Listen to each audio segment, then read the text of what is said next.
मैं आज आपको बताता हूँ क्या कोई भी एडवोकेट अपने क्लाइंट के बिहाफ के ऊपर डायरेक्टली कोर्ट में अपेयर नहीं हो सकता जब तक कि वो इस डॉक्यूमेंट को फिल करके साइन करके कोर्ट में जमा ना करवाए। इस डॉक्यूमेंट को बोला जाता है वीपी, जिसे बोला जाता है वकील पत्र।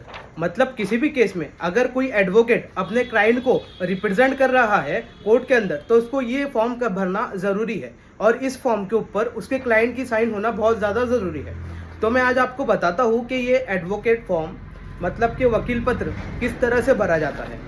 सबसे पहले ऊपर जो आएगा वो कोर्ट का नाम आता है, कि आपका केस कौन सी कोर्ट में जा रहा है, आपका सिविल मैटर है या क्रिमिनल मैटर है। तो वहाँ सबसे पहले ऊपर कोर्ट का नाम आएगा। सेकंड, केस का नंबर आएगा। अगर केस का नंबर लगा है तो केस का नंबर आएगा, या फिर लगने वाला है तो उसके बाद आप केस का नंबर डाल सकते हो। थर्ड, उसके बाद में पार्टी का नाम आएगा। मतलब कि अगर क्रिमिनल केस है तो क्रिमिनल केस में अक्यूज और स्टेट आता है, और अगर सिविल केस है तो उसके अंदर पिटिशनर और रिस्पोंडेंट, प्लेंटिफ और डिफेंडेंट, ये दोनों पार्टी आते हैं। फिर उसके बाद में आपको उस अक्यूज का या फिर जो जिसके बिहाफ के ऊपर आप अपेयर हो रहे हो उसका नाम आएगा।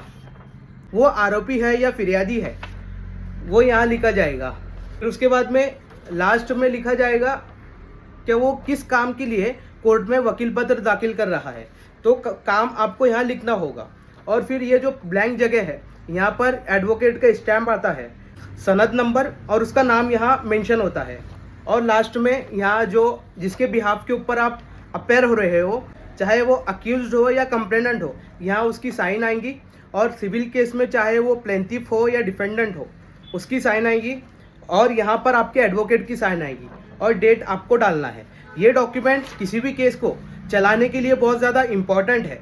इसके बगैर कोई भी एडवोकेट अपने क्लाइंट को कोर्ट में रिप्रेजेंट नहीं कर सकता।